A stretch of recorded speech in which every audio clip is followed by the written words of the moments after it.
This was my life before I got saved. When I was a child and I did something wrong, and my mother said, "Who did this?" I pointed to my brother and said, "He did it." So I was a liar. "Thou shalt not bring false witness." I looked at something that my neighbor had. I looked at his nice car and I said, "I want that car." And I looked at his nice house and said, "I want that house." So I was a coveter. Later I started a successful business and I thought, gee, I don't need God. So essentially I had other gods. At this point my life started imploding and I cried to God, "Please help me."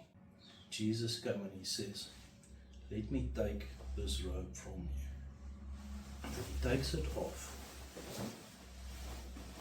and then he gives me brand new clothes.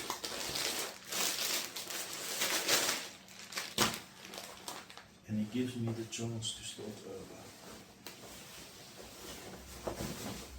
So in Acts 22 verse 16 he says, "And now, why do you delay? Rise and be baptized, and by calling upon his name, wash away your sins." So Jesus was the only man in history that had a white coat. He never sinned. So what happened to my strained coat? That price still had to be paid. It didn't go away. In Matthew chapter 27, Jesus was on his way to be crucified. In verse 28 he says, "And they stripped him and put on him a scarlet robe." They took this robe and they put it on Jesus' shoulders. That is my coat. That's my sins.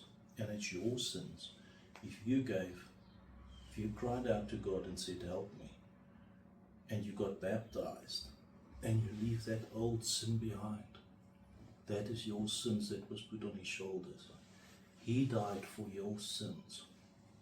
But you that did not go to God, and did not ask him to take his coat, you're still wearing your own coat.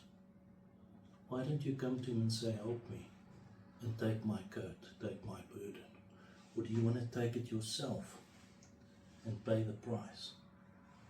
Because that's what's going to happen if you don't come to him.